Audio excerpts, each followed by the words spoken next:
Welcome to the channel where all you gotta do is make a B204 timing chain guide, fit a B202. Okay, welcome to the channel. Today, all we got to do is make this fit into an engine that's supposed to have this. So this is the guide, tensioner guide for a Saab B202, and unfortunately these aren't available anymore. So you can go to your favorite auto parts store or online, whatever, and they have it, but unavailable stock. So these are normally like a $10, $12 part, but you just can't get them anymore. I've been waiting for about a year and hoping they would come back in stock somewhere, but they never have. So, since the last motor I put together, I had to use a used one of these, which was nowhere near this bad, but still not great. This is a slipper tensioner for a B204, which is the cylinder head we're using on the Sonda now. Unfortunately, they're similar, but not the same. As you can see, this hole's different size. The stick out's different. The nice thing is essentially the curvature is the same, very, very similar. And where the tensioner pushes on is in the same spot. So what I'm proposing to do here is move this hole to where this hole is.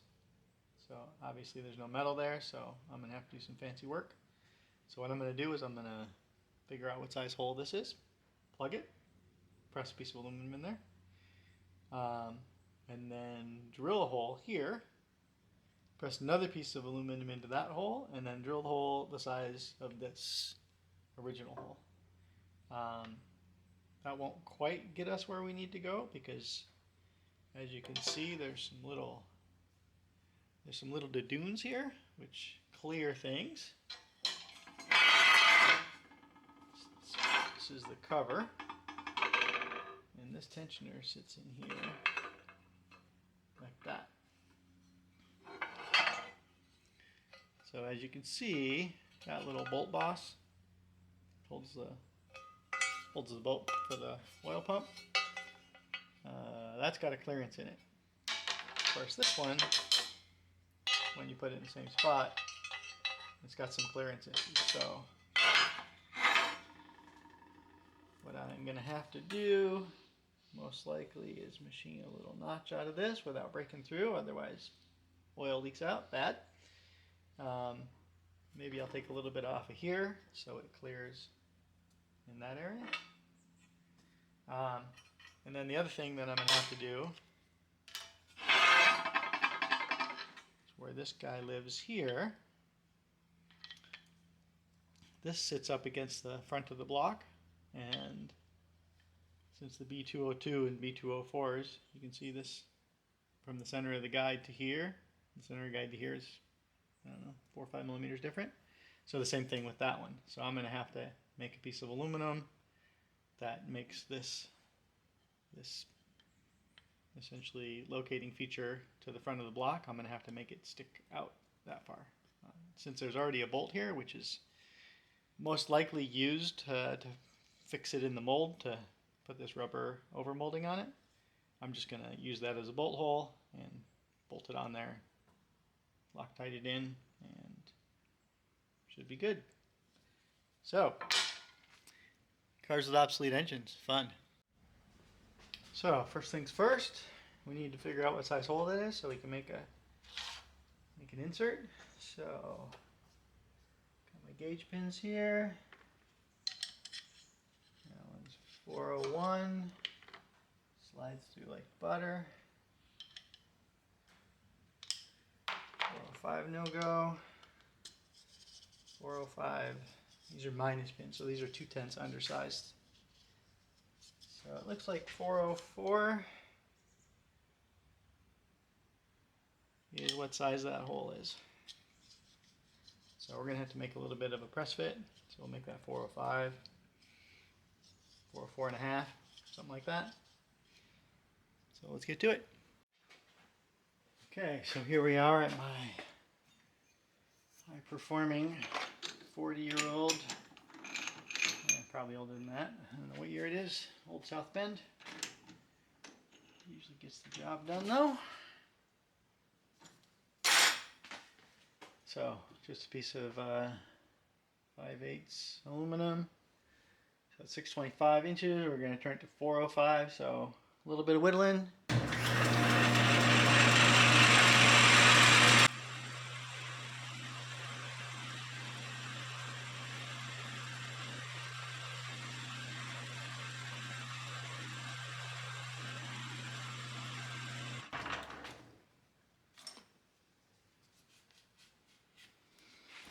Alright, let's see where we are.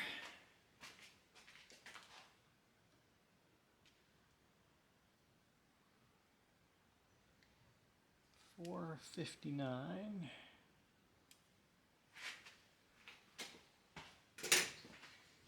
So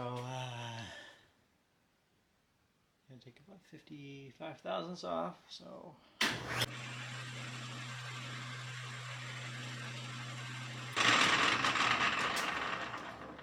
that should be close. So in case anybody's wondering what I'm doing, when I back out, I just push a little bit of force on this and then move out in Z, and that keeps it from putting a little stripe on there. Not that this part really matters. Nobody's going to see it, and it's going to be into a press, but it's a habit. Alright, 409, exactly what I expected.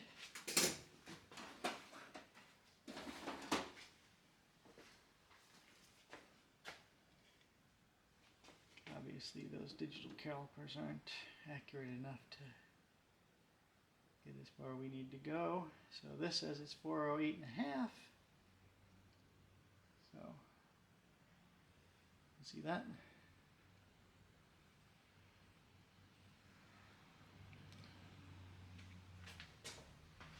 And we need to make it 405. So we need to take 3.5 thousandths off,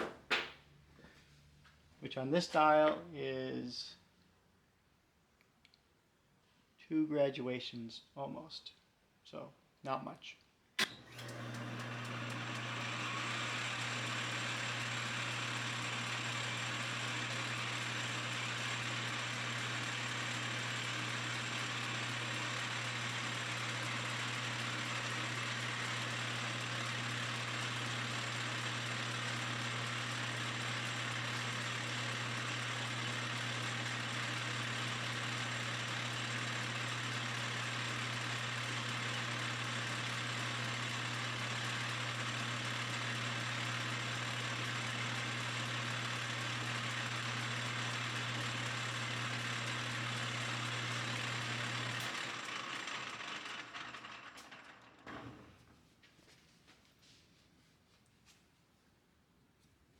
Let's see where we are.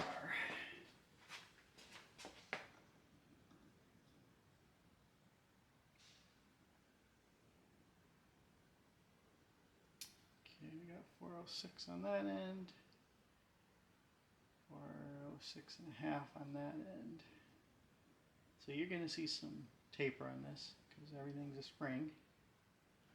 So I'm going to do a flex pass, see where I'm at.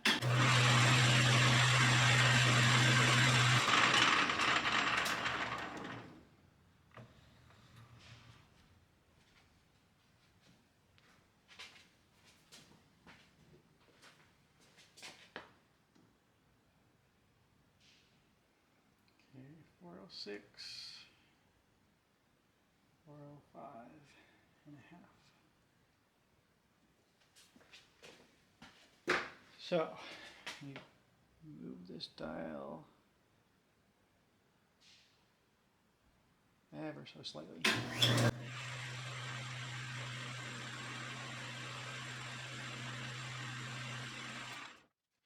All right, we're right at 405 on that end. 4 6/10 on that end.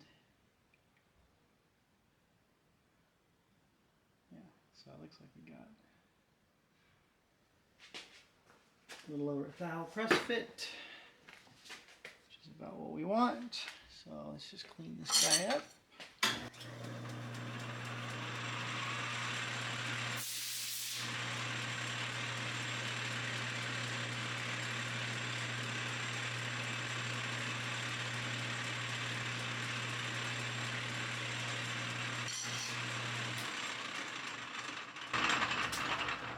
So what I did there was put a little chamfer on it, do a little bit of filing on this end to push a little harder on this end. So that's 405 2/10. That's 404 6/10. So we got a little bit of taper, which make it go into the press fit arena just dandy. Okay, now this thing needs to be 22 millimeters long-ish.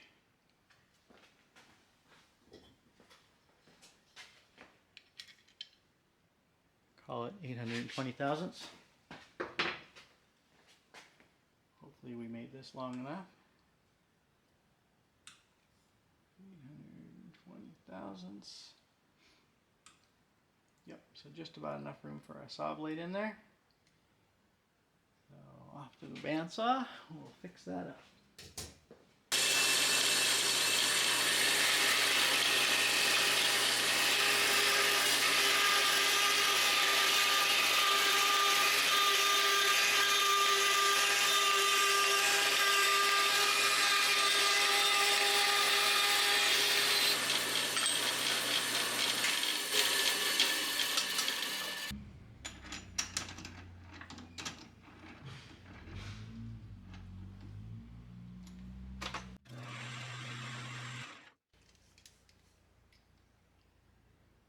Alright, so that's 871, so we gotta take 50 thou off of that.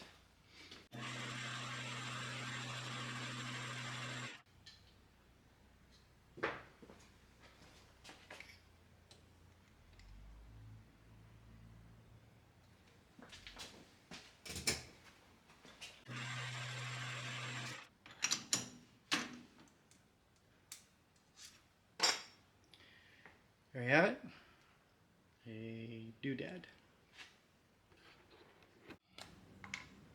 Use a little bit of this outdated retaining compound.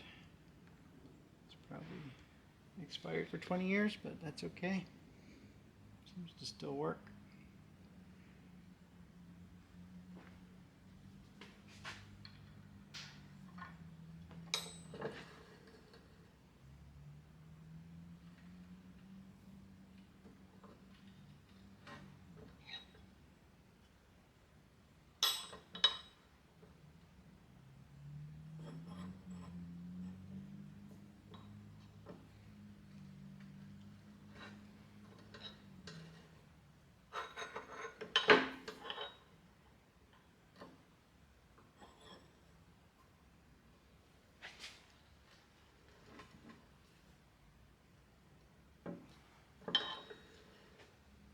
One plugged hole. So that's step one of my little plan.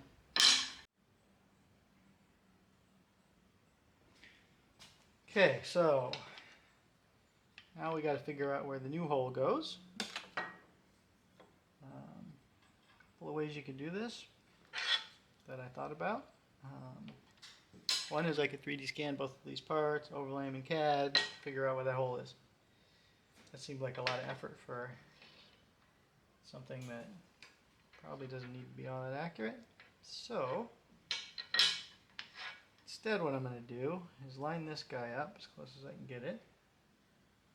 Line the arc up as close as I can get it. About there. And then, oops. And then I'm gonna, oh, it's not long enough. Ding dang, oh. Take a pair of pliers, pull this guy out of here.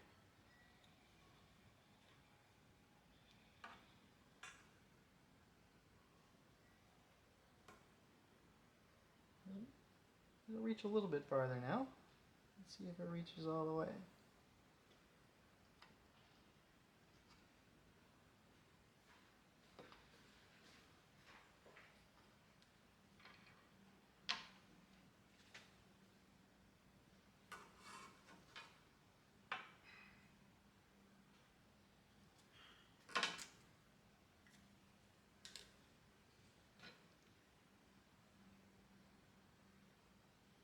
So we're going to put the hole right there.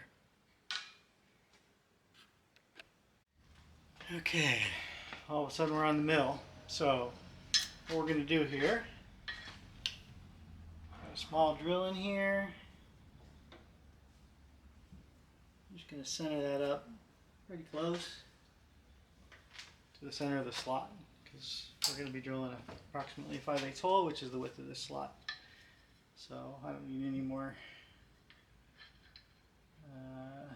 scars on my milling machine cable. So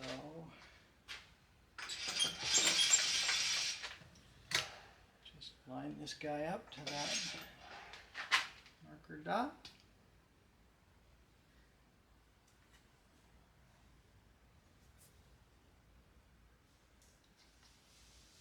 Like that there. Boop, boop. Put the table down.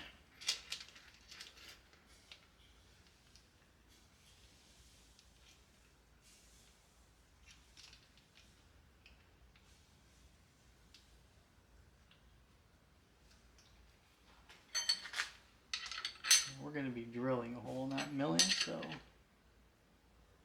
this doesn't need to be super tight. So that looks pretty parallel.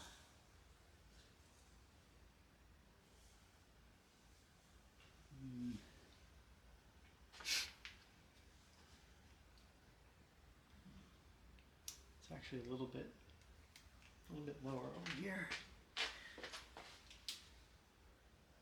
I may want to put a shim under this side just to, because this hole needs to be perpendicular to the slipper, kinda. So let's just get a shim under there. This is scrap aluminum. Out of this scrap aluminum bin.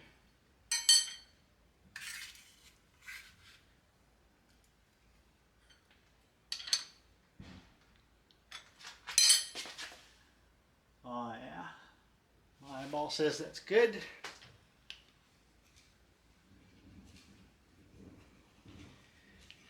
Okay, some power.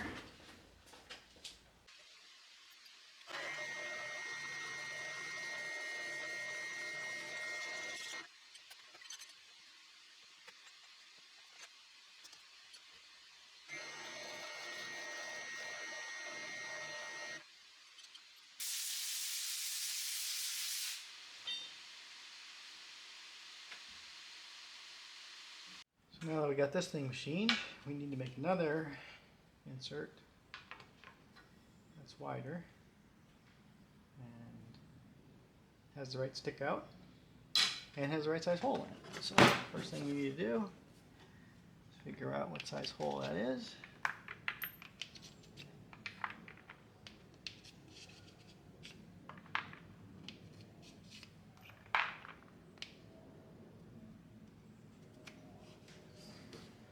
So I would say that's about 320 according to this pin.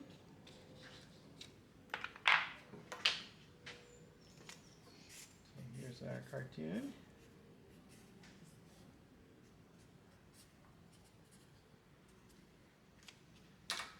And then I used a reground end mill for this, so it's a little bit under 5/8. So 591.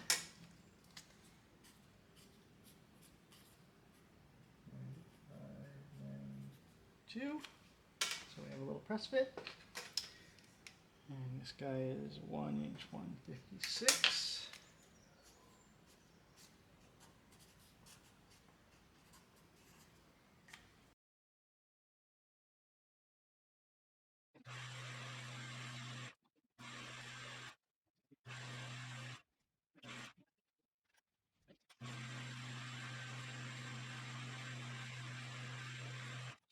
Okay, so this piece here, it actually fits on the motor. But I think once we press it in, it won't anymore, so we'll deal with that later.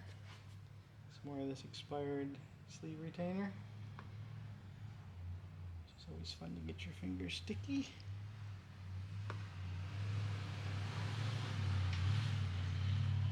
This actually serves two purposes. It kind of has an anti-galling media, like you don't have to put oil on it to get it to slide on. It's pretty nice for that.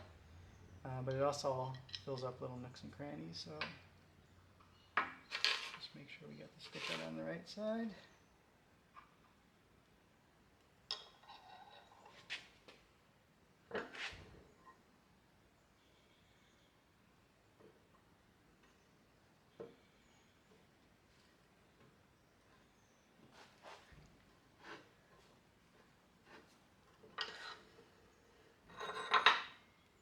Yep, that's tight. So, there it is. It's a little tight, but I will order a reamer. So that's where the stock guy goes. Sits in there like that. Thanks, Harley. And that guy there. It's like that. In theory, this cover still fits on.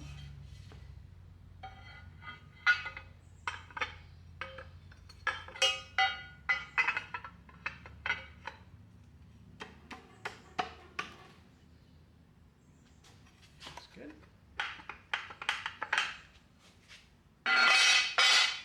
So just a couple little modifications left. We gotta show you that little space that I gotta fix up.